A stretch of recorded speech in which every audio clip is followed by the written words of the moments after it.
पहले छत्रपति शिवाजी महाराज और शव Maharaj, doctor B.R. Ambedkar, doctor Jyotirao Phule, मां सावित्रीबाई, ऐसे महान पुरुषों को जन्म दिए इस पावन धरती महाराष्ट्र धरती को मैं प्रणाम करता हूं।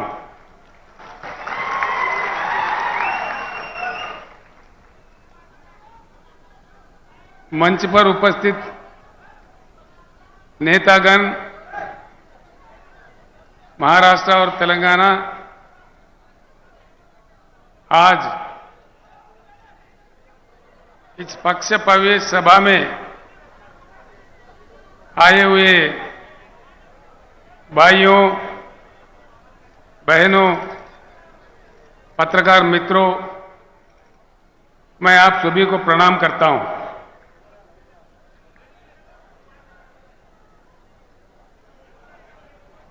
एक नई पार्टी बीआरएस पार्टी कुछ समय पहले ही जन्म लिया था। इस पार्टी का नाम पहले टीआरएस था। ये तेलंगाना राज्य तक सीमित था। देश के हालात समझने के बाद देश के विचारधारा को बदलने की आवश्यकता को समझने के बाद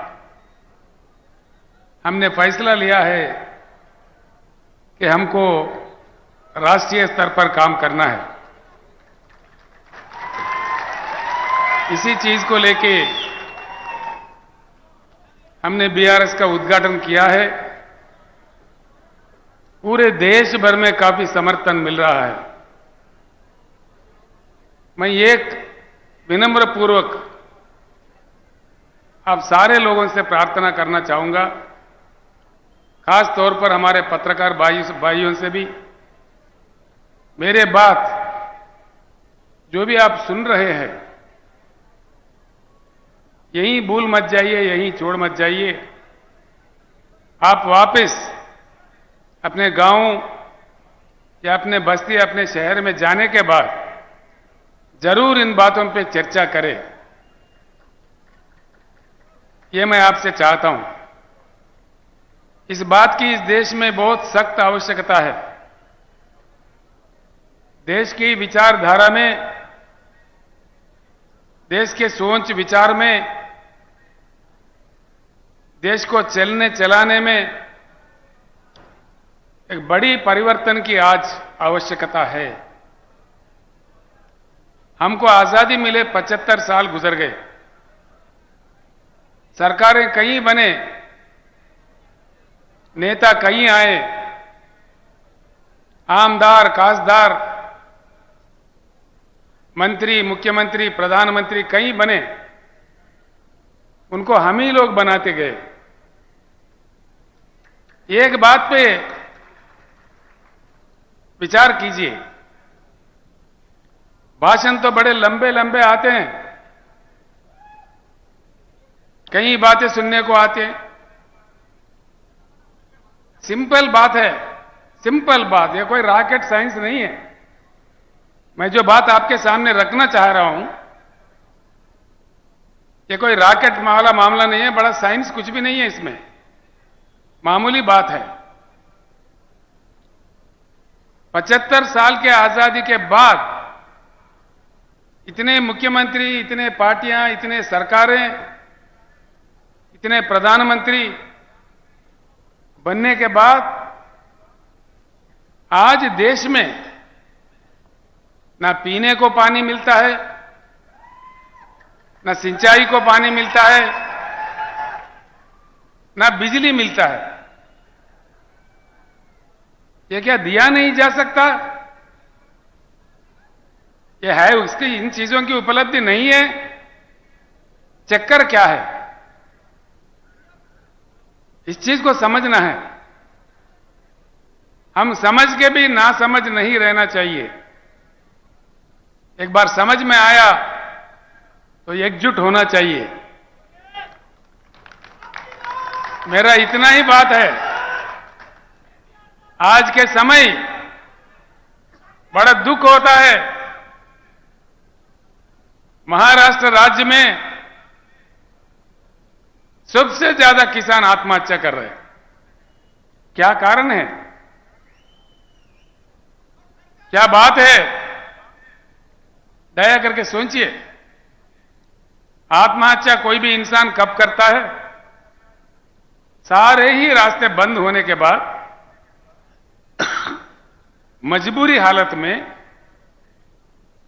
बड़ी आक्रोशित परिस्थिति में कितना उनका आत्मा घोषण करता होगा, कितना दुख होता होगा। अपने प्रियजनों को, अपने बच्चों को, अपने परिवार को छोड़ के किसी किसान आत्महत्या कर रहा है। क्यों करता है? देश को अन्नदान देने वाला अन्नदाता, दिन रात लगातार काम करके अपने खून पसीना बहा के देश को जीवन दान देने वाला अन्नदाता क्यों आत्महत्या करने पे मजबूर है इस देश में? क्या चक्कर है इसके पीछे? ये सोचने की बात है। अब इससे बुरा या और क्या हो सकता है? एक तरफ हमारे किसान मर रहे, रंग बिरंगी झंडे, भाषण देखो माइक पड़ जाता है, घंटों पर भाषण, असेंबली में भाषण, पार्लियामेंट में भाषण। लेकिन किसानों के जो प्रेत, धान के जगह जो प्रेत उग रहे हैं किसानों के खेत में, इसमें रुकावट नहीं आ रही है। इसीलिए बीआरएस का सबसे पहला नारा, हिंदुस्तान में पहली बार किसी पार्टी ने कहा है, वो बीआरएस पार्टी है, अब की बार किसान सरकार।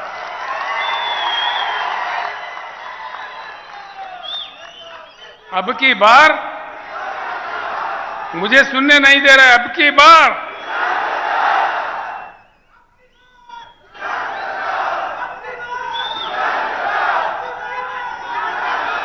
ये बात अगर हमारे किसान समझे, हमारे किसान अगर इस बात को समझे, धर्म के नाम पे, रंग बिरंगी झंडों के नाम पे, जाति के नाम पे, राजनीतिक पार्टियों के नाम पे बंटवारा नहीं होते हुए अगर हम एकत्रित हो, एकजुट हो, वज्रमूठ हो, ये कोई असंभव बात नहीं है। सिंपल बात है। इस देश में किसानों की संख्या 42% से ज्यादा है। 16 करोड़ हमारे किसान परिवार है, और उसमें मजदूर खेती, हमारे खेती पे काम करने वाले जो मजदूर भाई है, हमारे साथी है, वो दोनों अगर मिला दिए, हम 50% से आगे है। सरकार बनाने के लिए इससे ज्यादा ताकत नहीं चाहिए। एक ही बात गांव में जाके चर्चा कीजिए आज रात में, आज में, कल में, जब आपको टाइम मिले, अपने दोस्तों के साथ, अपने किसानों के साथ संजीदा बैठ के चर्चा उठाइए। क्या केसीआर ने आके नांदेड़ में ऐसा कहा कि यह बात सच है कि झूठ है? मैं इतना ही आपसे प्रार्थना करता हूं, जो लोग समझते हैं बात को, एक दीप से दूसरा दीप जलाए जैसा बात को फैलाना चाहिए, समझाना चाहिए। मुझे पूर्ण विश्वास है, भारत बुद्धिजीवियों का देश है, बुद्धुओं का देश नहीं है। वक्त आने पर, देश को बात समझ में आने पर, महापुरुषों को, महानेताओं को यूं तुत्कार दिया। देश में जब इमरजेंसी लगा, पाबंदियां लगे, लोक नायक जयप्रकाश नारायण के एक आवाज पे सारे देश एकत्रित हुए। उस समय के महान नेताओं को यूं उठा के फेंक दिए। आज वक्त आया है किसान भाइयों, बहुत हो गया इंतजार। 75 साल काफी लंबा ही समय होता है। अब तक हम हल चलाते हुए कलम किसी और के हाथ में दिए।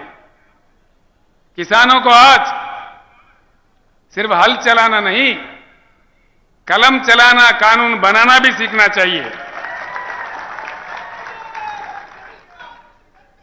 बोलने से फायदा नहीं है भाइयों, खाली बोलना नहीं है, नारा लगाना नहीं है। खुद बन जाओ आमदार, खुद बन जाओ खासदार,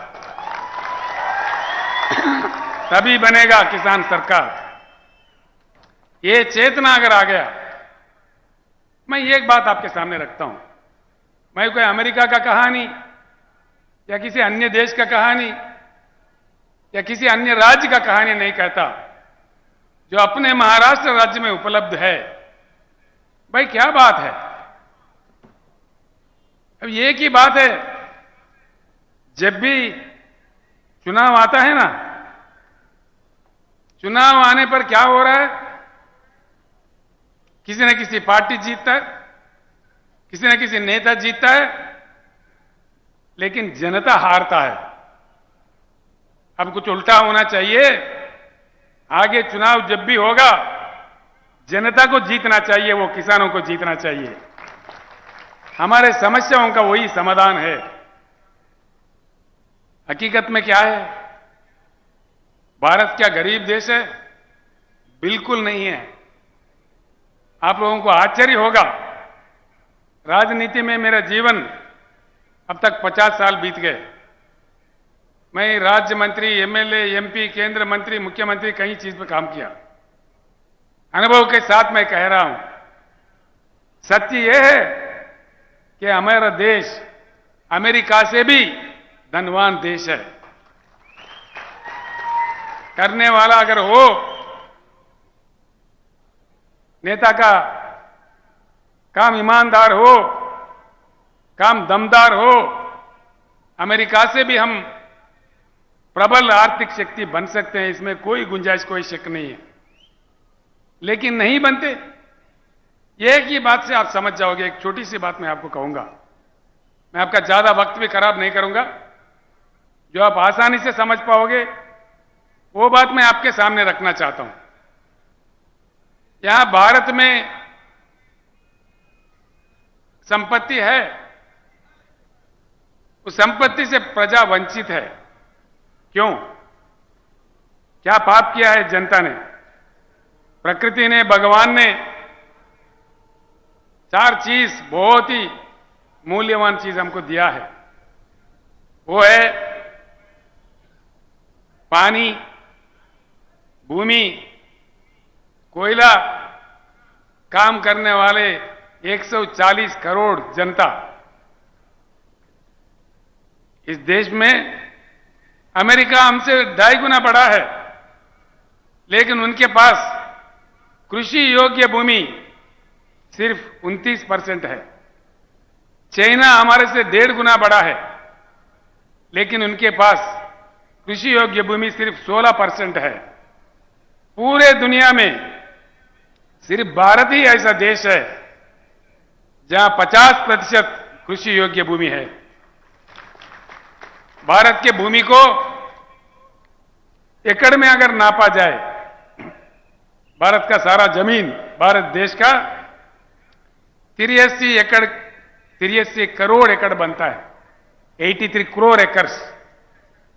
इसमें सीधे ही 41 करोड़ एकड़ कृषि योग्य भूमि है। ये आंकड़े मेरे नहीं है, केंद्र सरकार के आंकड़े हैं। एक चीज भूमि है, दूसरा चीज बारिश होता है भारत में हर साल। ये भी मेरे आंकड़े नहीं है, सेंट्रल वाटर कमीशन के आंकड़े हैं। 1,40,000 टीएमसी की बारिश होती है इस देश में। 1,40,000। इसमें आधा बारिश होने के समय में आधा प्रतिशत इसमें बाष्पीकरण होता है, इवापोरेशन होता है। बाकी 70-75 हजार टीएमसी शुद्ध पानी हमारे नदियों में बहता है, कश्मीर से लेकर कन्याकुमारी तक। आज तक हिंदुस्तान में आजादी से लेकर आज 75 साल तक पानी अगर उठाया तो सिर्फ 20-21 हजार टीएमसी का उपयोग हो रहा है। बाकी 50 हजार टीएमसी का पानी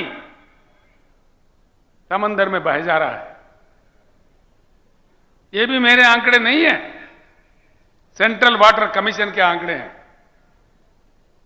50 हजार टीएमसी समंदर में जाता है। नेता हमारे तमाशा देख रहे, सरकारें हमारे तमाशा देख रहे। कोने कोने में पीने का पानी का किल्लत। महाराष्ट्र मुझे बड़ा अजीब लगता भैया। महाराष्ट्र से कृष्णा निकलता है, गोदावरी निकलता है, यहां प्रवरा नदी है, पूर्णा नदी है, पेनगंगा है, वेनगंगा है, वारदा है, पंचगंगा है, घटप्रभा है, मंजीरा है, भीमा है, प्राणहिता है, इंद्रावती भी है और छोटे छोटे कई नदियां हैं। महाराष्ट्र राज्य में पानी का किल्लत क्यों, किस लिए, इसके कसूरवार कौन है, दया करके सोचिए। मैं इसीलिए आप सब लोगों को प्रणाम करके प्रार्थना कर रहा था, वापिस गांव जाके इस बात को चर्चा कीजिए। इस देश में सरकार किसने चलाया? 75 साल में ज्यादा से ज्यादा समय 54 साल 54 इयर्स कांग्रेस ने हुकूमत की इस देश में। 16 साल नंबर 2 स्थान पे भाजपा हुकूमत किया। बस 3, 4, 5 साल दूसरे लोग आए और गए बीच में। कोई साल, कोई सवा साल, कोई 1.5 साल, कोई 8 महीना। वीपी सिंह, चंद्रशेखर, देवेगौड़ा, ऐसे लोग कम समय के लिए थे। 75 सालों में 70 साल यही 2 पार्टी हुकूमत करते रहे। अगर कोई कसूरवार है तो ये 2 पार्टियां ही है। इस बात को गांव में जाने के बाद सोचिए, चर्चा कीजिए। ये लोकतंत्र है, लोकशाही है, हम अपने बात रख सकते हैं। हमारे संविधान इतना अधिकार हमें दिया है, ये हम किसी के व्यक्ति के ऊपर निंदा नहीं कर रहे हैं। जो इतिहास चला उसको साफ बता रहे हैं। अब देखिए, कुछ हल निकला, कुछ समाधान निकला। कांग्रेस गया, बीजेपी आया, भाई वही भाषणबाजी, कोई ये बात तो कोई वो बात। तू कितना मैं कितना, तू कितना का आया मैं कितना का आया, तेरा वो घोटाला तो मेरा ये घोटाला, तेरा अंबानी तो मेरा अदानी।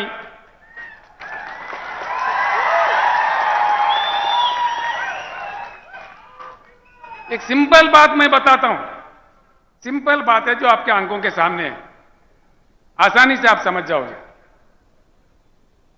माननीय मोदी जी जैसा प्रधानमंत्री बने, उनका एक बड़ा गंभीर स्कीम था make in India. Make in India joke in India बन गया। क्या किधर गया भाई make in India? Make in India काम करता तो हर शहर में, भारत के हर छोटे छोटे शहर में चाइना बाजार लगता है। पतंगों का मांझा चाइना से आता है। दीपावली के पटाखे, होली के रंग, दीपावली के दिए, आखिर हम पूजने वाले गणेश मूर्तियां, हमारे राष्ट्रीय ध्वज तिरंगा, ये सारी चीज चाइना से आते हैं। भाई घरे घर, गांव गांव, गली गली चाइना बाजार लग रहा है, तो कहां गया मेक इन इंडिया? चाइना बाजार क्यों लगता? भारत बाजार लगना चाहिए ना। बस ये बात सच है। नांदेड़ में कितना चाइना बाजार है गिन लीजिए। आप परमनी में जाओ, अकोला में जाओ, कहीं भी जाओ, सारे ही देश में, आप उत्तर प्रदेश जाओ, तमिलनाडु जाओ, तेलंगाना जाओ, आंध्रा जाओ, हर शहर में छोटे बड़े सब में चाइना बाजार लग रहा है। ये क्या हो रहा है देश में? कब तक ये बात चलते रहेंगे? ईमान से सोचिए, दिल से सोचिए। मैं इसलिए बार बार आपसे कह रहा हूं, मेरे बातों को सुन के यूं मत छोड़ दीजिए। मैं आपका भाई हूं, आपका बेटा हूं। मैं दुख दर्द से यह बात कह रहा हूं। यह बात जरूर सोचिए, चर्चा कीजिए। ऐसे ही 2-3 बात और बताने हैं। इस देश में 50,000 टीएमसी पानी जा रहा है। ना हमको पीने का पानी मिलता, ना सिंचाई का पानी मिलता, ना बिजली मिलता। फिर क्या मिलता भाई? भाषण मिलेगा, मन की बात, ये बात, वो बात। कब तक मिलेगा? हमारे मरते दम तक। मरी तो रहे हैं। तो इस बात पे बहुत सीरियस तरीके से आप लोगों को, खास तौर पर किसान भाइयों को, किसान घर के महिलाओं को, हमारे युवा लोगों को, हमारे पढ़े लिखे लोगों को, हमारे वकील साहब लोगों को, हमारे टीचर्स, लेक्चरर्स जो बुद्धिजीवी है, जो लेखक, कवि, गायक है, सारे लोगों को मैं सर झुका के प्रणाम करके इस पावन धरती, महाराष्ट्र के पावन धरती से विनय पूर्वक विनम्र करता हूं, दया करके इस बात पे सोचिए। ये कोई राजनीति नहीं है, हमारे जीवन और मृत्यु की सवाल है, जिंदगी और मौत की सवाल है। कब तक मरते रहेंगे? क्यों मरना भाई? क्या हमारी किस्मत यही है? हम आत्महत्या करने के लिए पैदा हुए? और तो और देखिए, मैं आपको एक बात बताता हूं। 2-3 बातें हैं, आप बड़ी आसानी से समझ सकेंगे। महाराष्ट्र में नदियां इतने सारे हैं, देश में तो और कई हैं। जैसा मैंने कहा आपको, मैं यहां से, यहां के बाद पत्रकारों के पास काफी मटेरियल दूंगा आज। कल पूरे टीवी में, अखबार में भी आ जाएगा, वो भी पढ़ लीजिए। कुछ बातें अभी रखता हूं मैं, बाकी बहुत सारे चीज जो स्टैटिस्टिक्स है, ऐसी आम सभाओं में जो नहीं कहा जा सकता, वो आज मैं पत्रकारों के इसमें गोष्ठी में मैं बताने वाला हूं। कल जरूर दया करके अखबार भी पढ़िए, लोकमत पढ़िए, देशोन्नति पढ़िए, जो जो पत्र आपके पास आते हैं वो पढ़िए। एक बात सुनिए, दुनिया का सबसे बड़ा रिजर्वायर, पानी का रिजर्वायर है, हमसे बहुत छोटा देश में, जिम्बाब्वे देश में है। उसका स्टोरेज कैपेसिटी, उसकी क्षमता है 6,600 टीएमसी, 6,533 टीएमसी। सबसे दुनिया का बड़ा ये रिजर्वायर है। इसी प्रकार के नाइलू नदी पे, रशिया में अंगारा नदी पे, चाइना में एंगजी नदी पे, अमेरिका में कोलोराडो नदी पे, किसी अन्य देशों में अन्य नदियों पे 1000, 1500, 2000, 3000, 4000, 5000 टीएमसी के रिजर्वायर्स बन चुके हैं। इतना विशाल भारत, इतनी विशाल जनता, जहां सूखा भी पड़ता है, जहां बाढ़ से भी प्रभावित होता है, ऐसे क्या कम से कम 3-4 रिजर्वायर नहीं होना चाहिए? होना चाहिए कि नहीं होना चाहिए? सुनने में नहीं आ रहा है। होना चाहिए। ऐसे बड़े बड़े रिजर्वायर बनना चाहिए। फिर क्यों हमारे सरकार चुप बैठे हैं? मतलब ये नहीं बनते, और उल्टा चक्कर क्या बनते? क्या बनते? ट्रिब्यूनल। भाई देखो, मैंने जैसा कहा, हिंदुस्तान की कृषि योग्य भूमि है 41 करोड़ एकड़। सरकार अगर सही है, ईमानदार है, पानी उठा के दे दे तो हिंदुस्तान के हर एकड़ में पानी जा सकता है, पानी दिया जा सकता है। ये पानी दिया जाए, नहीं दिया जाए, बोलिए, दिया जाए? समंदर में जाने के पानी लेके उठा के भूमि पे लाया जाए कि ऐसा ही छोड़ा जाए? आना चाहिए। उधर से वो नहीं बोल रहे, आना चाहिए पानी। जो चाह रहे हाथ उठाइए, आना चाहिए। तो मन तो साफ है, आना चाहिए। फिर कैसे आएगा? क्या ये सरकारों पे हम आशा कर सकते हैं? क्या ये बनाएंगे? ये तो ट्रिब्यूनल डालते हैं, ट्रिब्यूनल। 20, 25, 30 साल तक ट्रिब्यूनल का अवार्ड नहीं आता। उसके बाद कितने हमारे ऊपर लगा दिए, ग्रीन ट्रिब्यूनल, मट्टी ट्रिब्यूनल, एनवायरमेंट कमिटी, वो परमिशन नतीजा आए तक और 15 साल। उसके बाद फिर बजट, फिर पास करो, बनो प्रोजेक्ट, यानी कि तीसरा चौथा पीढ़ी में कोई पानी नहीं आएगा। 100 साल के बाद आएगा पानी। क्या ये सरकारें बनाएंगे? हम आशा कर सकते हैं? इसीलिए हमने कहा है, अब की बार किसान सरकार। किसान सरकार बना तभी यह बात संभव हो सकता है। किसान सरकार बने तो ही पानी समंदर में जाने से रुक जाके जमीन पे आ जाएगा। हमारे बीड जिले में आएगा जहां सूखा पड़ता है, हमारे जालना में आएगा, हमारे परभनी में आएगा, हमारे लातूर में आएगा, हमारे गढ़चिरौली में आएगा। हर जगह जहां पानी की किल्लत है वहां आ जाएगा।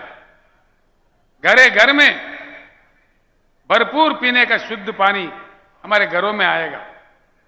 भाइयों, मैं आपसे एक बात कहना चाहूंगा जरूर। मैं तेलंगाना का मुख्यमंत्री हूं। 8 साल पहले तेलंगाना भी आपसे बड़ा बुरा हाल में था।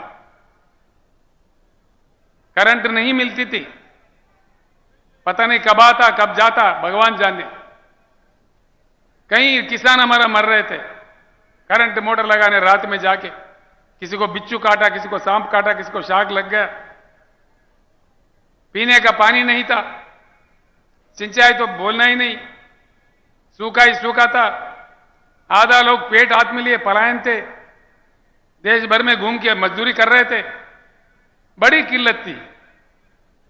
7-8 साल के कड़ी मेहनत से, आप लोग जानते हैं नांदेड़ जिले के भाइयों, जो कि तेलंगाना नांदेड़ के बीच में, महाराष्ट्र के बीच में रोटी बेटी का संबंध है। रोज आना जाना है। आपके लोग, लाखों लोग, हजारों लोग तेलंगाना में आते रहते हैं और तेलंगाना के भाई बंधु यहां भी आते हैं। आज 24 घंटा करंट मिलता है तेलंगाना में। किसानों को प्रकल्प से जो पानी देते हैं, पानी प्रकल्प से, प्रोजेक्ट से, कोई पानी पट्टी नहीं, फ्री में पानी देते हैं। किसानों को 24 घंटा उच्च गुणवत्ता वाला बिजली फ्री में देते हैं। कोई जाके, कोई माई का लाल का दम नहीं है किसान के पास जाके तुम्हारा कितना एचपी है, कितने मोटर है, क्या तुम्हारे 3 मोटर है, 2 मोटर है, लगाओ 50 मोटर भी लगाओ, कोई पूछने वाला नहीं है। कोई पूछने वाला नहीं है। आप जाइए, आप लोग आइए, मैं आपको आह्वानित करता हूं। 4 कदम यहीं आप आदिलाबाद आके देख सकते हैं। और किसानों को हमने 100% मराठी भाषा में 100% कहते हो, बीमा का जो रकम है 100% सरकारी बनती है। और दुर्भाग्यपूर्ण तरीके से किसी किसान का मृत्यु एक्सीडेंटल नहीं, सहज रूप में स्वाभाविक तरीके से भी, नेचुरल डेथ भी, नेचुरल मृत्यु भी अगर होता है, 8 दिन के अंदर उनके घर में 5 लाख का चेक पहुंच जाता है। 70 लाख किसानों का हमने ऐसा किया है। अभी तक करीब करीब 1 लाख किसान जिनका मृत्यु हुआ उनके घर पैसा पहुंच गया है। और किसानों के लिए 10,000 रुपए हर एकड़ को निवेश के लिए देते हैं, हर एकड़ को। और खरीदारी दान जितना भी उगता है पूरा पैदावारी 7,000 हमने परचेजिंग सेंटर खोला है, सारा का सारा दान सरकार ही खरीदता है, पूरा एमएसपी देके। ये चीज जब तेलंगाना में संभव है तो महाराष्ट्र में क्यों नहीं, मध्य प्रदेश में क्यों नहीं, अन्य राज्यों में क्यों नहीं, पूरे भारत में क्यों नहीं? क्यों नहीं? नहीं इसलिए कि किसान सरकार नहीं तो ये सब कुछ नहीं। जहां किसान सरकार है वहां ये सब कुछ है। तो हम भी महाराष्ट्र में ये चाहेंगे या नहीं चाहेंगे? फिर बनाएंगे किसान सरकार? टंडा टंडा बोल रहे आप, बनाएंगे किसान सरकार? इसलिए मेरा आप लोगों से विनती है। दूसरी बात, ये पानी की कथा है, करंट का क्या चक्कर है भाई? आता ही नहीं है। क्यों नहीं आता? क्यों नहीं आता भाई? मैं एक बात कहता हूं, लिख लीजिए। इस देश में कोयला इतना है, 361 बिलियन डॉलर कोयला है हमारे पास। देखो हमारे वो करंट कर्मचारी है, लड़ेंगे लड़ेंगे। 361, हाँ काटन कपास के लोग हैं, बैठ जाओ भैया। 361 बिलियन टन्स का कोयला है। देश को जितना करंट चाहिए उतना अगर कोयला से बिजली पैदा करके अगर देश में 24 घंटा करंट भी दे दें, 125 साल के लिए ये कोयला सीमा बस है। और कोयला कहां है? कहीं आकाश में है? यही है, हमारे चंद्रपुर में है, बलारसा में है, उमरेड में है, हमारे गुग्गुस कालरीज में है, महाराष्ट्र के धरती में ही है। महाराष्ट्र में गोदावरी भी है, महाराष्ट्र में कोयला भी है, लेकिन यहां पानी नहीं मिलता और बिजली नहीं मिलता। यह क्या चक्कर है भाई? जरूर इसमें दाल में कुछ काला है। यह बात अगर आप सही समझ जाओ, इसमें कोई संस्कृत नहीं है, कोई अंग्रेजी नहीं है, कोई जर्मनी जापानी भाषा नहीं है। कौन सा बड़ा समझने की बात है इसमें? बस हम झंडा देखते ही पागल हो जाते हैं। हमारा नेता क्या दिया? तुम्हारा नेता? हमारा पार्टी क्या दिया? क्या बनते? जब ज्यादा से ज्यादा सरपंच बनते होंगे, जिला परिषद चेयरमैन बनते होंगे, लेकिन हमारे किसानों का प्रेत उठ रहा है। इसमें हमको एहसास नहीं होना चाहिए? हमारे घरों में पानी की किल्लत है, इसका हमारे एहसास नहीं होना चाहिए? ये राजनीतिक तमाशा जब तक चलता रहेगा तब तक हम खामोश रहेंगे, तब तक हम बटे हुए रहेंगे, जब तक हम एकत्रित नहीं होंगे।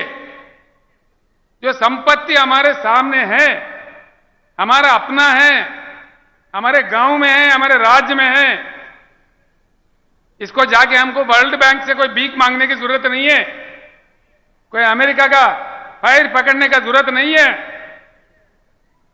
हमारा संविधान है, हमारे कानून है, हम कुछ सब कुछ बना सकते हैं, हम में वो ताकत है, हम आजाद हिंदुस्तान है।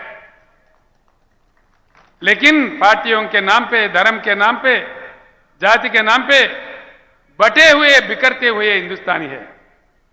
इसलिए हमारा हालत यह है। मैं एक बात पूछता हूं भाइयों, ध्यान से सोचिए, दिल से सोचिए। आज इस देश का लक्ष्य क्या है? भारत का कोई लक्ष्य है? भारत अपना लक्ष्य खो दिया है अंधेरे में, अपने रास्ते भूल जाके अपने लक्ष्य खो दे के भटक रहा है। बस चुनाव जीतना ही लक्ष्य है, कोई लक्ष्य नहीं है। चुनाव जीतो, दंगा करो, फसाद करो, जाति भेद लाओ, मतभेद लाओ, करोड़ों खर्च करो, शराब पिलाओ, हत्या करो, लेकिन चुनाव जीतो। कब तक जिताते रहेंगे? आकर हम तंग नहीं हो रहा है? जिता जिता के थक गए भाई। कितने आते हैं वोट भिखारी, हर चुनाव में आते हैं रंग बिरंगी कहानी लेके। नेता बदलता है, हमारे किसानों का हालत क्यों नहीं बदलता? किसानों का हालत अगर बदलना है, जैसा तेलंगाना राज्य में बदला है, किसान सरकार आने पर ही बदलता है। अब देखो, मैं दुबला पतला आदमी हूं। मैं जब शुरू किया था, नेता लंबे लंबे मोटे मोटे थे मेरे से। अरे बोला, ये दुबला पतला याद ये कुछ दबा देगा भाई, इससे क्या होगा? अब क्या हुआ, देश जाता है। तो इसलिए नेता को देखा हैरान नहीं होना चाहिए। नेता का मोटापा कहां से आता है भाई? हमारे वोट से ही आता है। नेता बनता कहां से है? नेता का शक्ति क्या है? जब हम ये बात जान गए, जब तक ये बात नहीं समझेंगे भाइयों मेरे बहनों, हमारे को मुक्ति नहीं मिलेगा। हम ऐसे ही आत्महत्या करते रहेंगे, लेकिन हमारा कोई देखेगा नहीं। वो लोग हमको लाइट ले लेंगे। दूसरा बात, मैं आपको आश्वासन देता हूं, अगर आप किसान सरकार बनाओ, गुलाबी सरकार बनाओ, 2 साल के अंदर जगमगाता हिंदुस्तान, जगमगाता महाराष्ट्र, हिंदुस्तान के हर गांव में, महाराष्ट्र के कोने कोने के हर छोटे छोटे कस्बे में भी 24 घंटा उच्चगत गुणवत्ता वाला पावर देंगे। ये मेरा आपसे वायदा है। ये हमने करके दिखाया है तेलंगाना राज्य में। जब वहां संभव है, एक बात और सोचिए, तेलंगाना 1/3 यानी कि 4 करोड़ तेलंगाना का आबादी है, छोटा राज्य है। महाराष्ट्र 12.5 करोड़ का आबादी है। तेलंगाना का बजट है 2.5 लाख करोड़। महाराष्ट्र का बजट है 5 लाख करोड़। जब तेलंगाना में किसानों को निवेश दे रहे हैं एकड़ में 10,000, क्या महाराष्ट्र में नहीं दिया जा सकता? महाराष्ट्र में क्या धन की कमी है? धन की कमी नहीं है यार, मन की कमी है। ये बात समझ जाओ। किसान भाई, अगर जो तेलंगाना में जो सुविधा मिल रहा है, सारे सुविधा अगर आप चाहते हो तो उठाओ गुलाबी झंडा और वार ऐसा करो कि खुद बन जाओ नेता। कोई नेता को देखा हैरान होने की कोई जरूरत नहीं है, हम में से ही नेता निकल आते हैं। ये जो नेता है बाल का सुमन है, कहां बैठा है? बाल का सुमन है, ये देखो कितना जवान है। ये कॉलेज में पढ़ रहा लड़का था, मेरे साथ जंग में आया था। कम से कम उम्र में ये पहली बार एमपी बन गया। उसके बाद 30 साल मेरा उम्र जब, हाँ, जब इनके 29 साल उम्र था एमपी बन गया। ये छोटा आदमी थे, विद्यार्थी थे। कहां से बनते हैं? हिम्मत है, ताकत है, लड़ते हैं, ईमानदारी की बात है। तो नेता को देखा हैरान होने की जरूरत नहीं, हम में से ही नेता को निकालना चाहिए। जब तक ये हम नहीं सीखेंगे तब तक हमारा कोई मतलब समाधान नहीं मिलेगा। ये बात मैं आपको समझा रहा हूं। 13 महीने भैया, अपमान का भी कोई हद होता है, कोई सीमा होता है। 13 महीने हमारे किसानों ने दिल्ली राजधानी पे धरना दिया। 750 किसानों का मृत्यु हुआ। एक शब्द प्रधानमंत्री के मुंह से, एक शब्द कम से कम। आंख से एक आंसू। क्या समझना चाहिए इसको? क्या हम इतना लाचार है किसान? इतना बेकार है? हम नहीं दिख रहे किसी को? 750 किसान मर गए। किसी ने पूछा प्रधानमंत्री जी ये इतने लोग मर गए, कुछ तो उनका सहायता करो। क्या वो मेरे लिए मरे क्या? प्रधानमंत्री खुद ऐसा कहता है तो देश का हालत क्या होता है? तो किसानों के लिए उनके दिल में कितना इज्जत है, सोचिए। मैं पहले ही कहा कि मैं किसी व्यक्ति के खिलाफ नहीं हूं। मैं अगर हूं, किसान के मददगार हूं, किसान के सपोर्टर हूं। मुझे किसी से कोई पंचायत नहीं है। मैं चाहता हूं दिलो दिमाग से कि इस देश में किसी भी कीमत पर किसानों का आत्महत्या रुक जाए, हिंदुस्तान के रिकॉर्ड में पानी आ जाए, 24 घंटा उच्च गुणवत्ता वाली फ्री करंट मिले, किसान के पैदावारी को पक्का अच्छा दाम मिले, उनका रक्षा हुए, उनका बीमा किया जाए। फसल बीमा, किसल बीमा, जो झूठे वादे, झूठे ड्रामा है, नहीं, सोचने की बात है। बहुत बड़े बड़े नेता है भाई। शर्म की बात है, उत्तर प्रदेश से, महाराष्ट्र से कई किसान नेता भी बोलते भाई हमको जाना है। कहीं को जा रहे हैं भाई? धरना करना है। कहां धरना करना है? शक्कर फैक्ट्री के सामने धरना करना है। हर साल करना है क्या? गन्ना खरीदते हैं, पैसे नहीं देते, 3-3 महीने, 6-6 महीने, कहीं तो देते भी नहीं है, दाम भी नहीं देते। क्या घोटाला है इसके पीछे? क्या हमारे सारे नेता इनसे मिले हुए हैं? या तो फिर केंद्र सरकार के पास, राज्यों के सरकारों के पास, चाहे उत्तर प्रदेश का हो चाहे महाराष्ट्र के, या हमारे संविधान में, हमारे कानून में इतनी कमजोरी है कि किसानों को पैसे भी नहीं दिला पाए? ये क्या चक्कर है? सरकार अगर समझता 24 घंटे के अंदर पैसे ना आ जाए किसान के चौखट पे, नहीं आएंगे? आएंगे क्या नहीं आएंगे? यानी कि क्यों नहीं आ रहे? सरकार नहीं समझ रहे, सीरियसली नहीं ले रहे। इसीलिए 13 महीने का धरना देखो, आज क्या हुआ? कुछ निकला समाधान? 13 महीने का धरना का कुछ समाधान निकला? कुछ नहीं, निकलेगा भी नहीं। इसीलिए कि वो समझ बैठे हैं किसान एकत्रित नहीं होंगे, किसान के पास बुद्धि नहीं है। एक बार एकत्रित होकर बना के बताइए। नांदेड़ भाइयों, महाराष्ट्र के अन्य जिला से आए हुए भाइयों, मैं आपसे विनम्र पूर्वक प्रार्थना करता हूं, आगामी जिला परिषद चुनाव में किसान अपने ताकत दिखा दे, महाराष्ट्र सरकार झुक के आपके पास आ जाएगी। एक बार तो दिखाओ कम से कम। सरकारों को सीधा उंगली से जब घी नहीं निकलता तो टेढ़ा उंगली से निकलना चाहिए। तो इसलिए मैं आपसे विनम्र पूर्वक विनती करता हूं, जब तक हम बिखरे हुए रहेंगे, बटे हुए रहेंगे, हम कुछ नहीं कर पाएंगे। इसीलिए मैं आपसे फिर एक बार अनुरोध करता हूं, कहीं अन्य समस्या भी है। हमने सिर्फ किसानों के लिए नहीं किया, तेलंगाना में हमारे बुनकर भी आत्महत्या कर रहे थे, मर रहे थे। आज उनको सिर्फ 50% में ही सारे उनके लिए प्रबंधन करते हैं, उनके जो सामान चाहिए होता है। हमारे धनगर जो बकरी पालते हैं, 75% सब्सिडी पे भारत में सबसे अधिक 7 लाख के ऊपर बकरी के यूनिट लाके उनको बांट दिए हैं। कलालों का हमने काम किया है, जो सेंधी के जाड़ों का रकम होता है उसको पूरा बर्खास्त कर दिया है। हर किसी को हमने काम किया है। करते करते जो मछुआरे हैं, मछली पकड़ते हैं, उनके लिए काफी हमने काम किया है।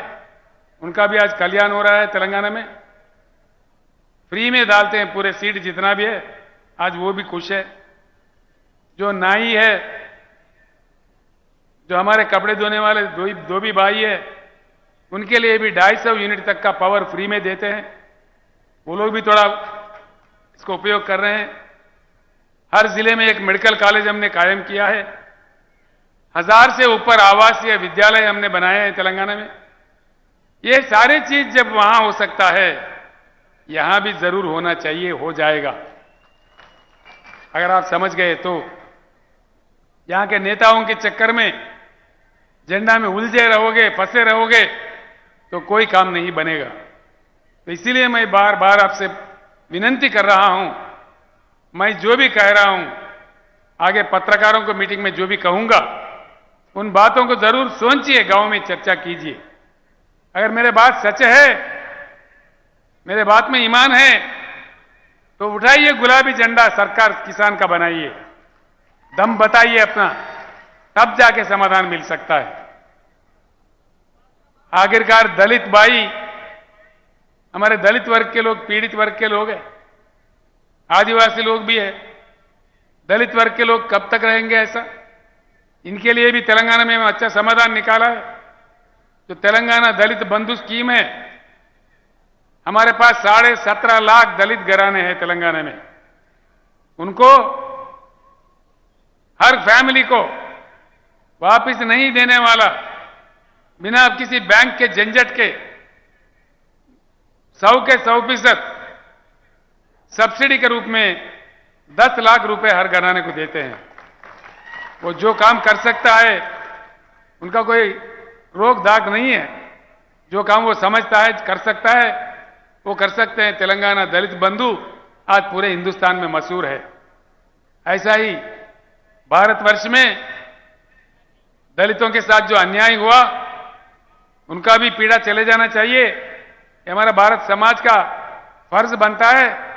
तो इसीलिए हमने प्रतिज्ञा लिया है, शपथ लिया है, बीआरएस सरकार आ जाए तो हर दलित घराने को 10 लाख रुपए दिया जाएगा। हर साल 25 लाख दलित घराने को देश में दलित बंधु भी लागू किया जाएगा पूरे देश भर में। रैतु बंधु जो है, किसान बंधु स्कीम, वो भी हर जगह दिया जाएगा, हर राज्य में दिया जाएगा। भाइयों, इससे मैं एक ही बात आपको कहता हूं, मैं आपको कोई युद्ध करने के लिए नहीं कह रहा हूं, आपसे किसी से झगड़ने का, लड़ने के लिए नहीं कह रहा हूं। कोई धूप में, बारिश में आके जंग करो, मैदान करो, तलवार पकड़ो, ये बात मैं नहीं कहता। बस सिर्फ इतना करो कि बैठो, समझो, चर्चा करो, एकत्रित हो जाओ। हाँ, ऐसा उंगली से मारे तो मार नहीं लगेगा, मुट्ठी भर के पचकड़ मारो तो जबरदस्त मार लगेगा। उंगली बन के नहीं रहना है, मुट्ठी बन के रहना है। एकत्रित हो जाओ, अपने वोट अपने लिए इस्तेमाल करो, अपने वोट अपने लिए। अपना सरकार बने, तब जाके हमारा समाधान निकलता है। पानी आ जाएगा, बिजली आ जाएगा, एक के पीछे एक सुबह आ जाएगा, सारे समाधान निकाल जाएंगे। ये गोलमाल से हम हट जाएंगे, अपनी सरकार बना लेंगे। मैं आपसे नहीं, कई चीजें भाई क्या बोलते, मैं आपको कम बातों में कुछ बातें समझाने की कोशिश किया, काफी अन्य बातें भी है। किसानों पे मैं ज्यादा कहना चाह रहा था। इससे पहले हमारे धर्माबाद तालुके के बापूराव कदम जी, हमारे युवा मित्र गणेश कदम मेरे पास आए थे, काफी साल पहले से मेरे पास आ रहे हो। वो चाह रहे थे बार बार कि साहब आपकी आवाज महाराष्ट्र में आ जाए, नांदेड़ में आ जाए। मैं उनका शुक्रिया अदा करता हूं और आप तमाम लोगों का भी शुक्रिया अदा करता हूं। मुझे आशीर्वाद देने के लिए जो इतनी भारी संख्या, मैंने सोचा भी नहीं था इतनी बड़ी तादाद में आप आओगे। इतनी बड़ी संख्या में आके जो आपने एकता बताई, जो प्यार मुझे दी, जो आशीर्वाद आपने दिया है, मैं दिल में रखूंगा, मैं भूल नहीं जाऊंगा। ये मेरा पहली सभा था महाराष्ट्र राज्य में। कुछ ही दिनों में भाइयों, बीआरएस का काम शुरू होगा।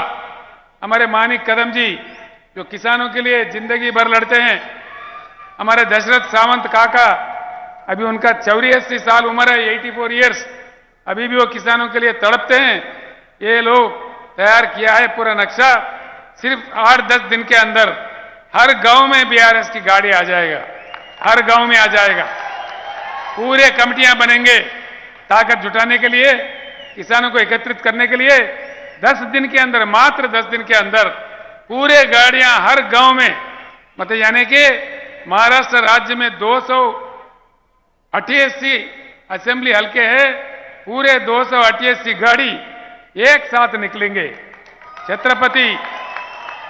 छत्रपति महाराज के जन्मस्थल जो शिवनेरी है, वहां माथा टेक के शपथ लेके किसानों का सरकार बनाने के लिए पूरी महाराष्ट्र राज्य में किसान कमेटियां बनाने का प्रक्रिया शुरू होगा। मैं आपसे फिर एक बार प्रार्थना करता हूं कि आप सब लोग एकत्रित हो जाए। मैं भी 4 जगह जाऊंगा, सिर्फ नांदेड़ नहीं, पश्चिम महाराष्ट्र जाऊंगा, विदर्भ में जाऊंगा, उधर उत्तर महाराष्ट्र में भी जाऊंगा, हर जगह जाऊंगा जहां तक मेरे से हो सकता है। जो शक्ति भगवान ने मुझे दी है, मैं पक्का उसके लिए काम करूंगा। इतना कहते हुए धर्मस्य विजयोस्तु अधर्मस्य नाशोस्तु प्राणिषु सद्भावनास्तु विश्वस्य कल्याणमस्तु। जय महाराष्ट्र, जय भारत, जय हिंद, धन्यवाद।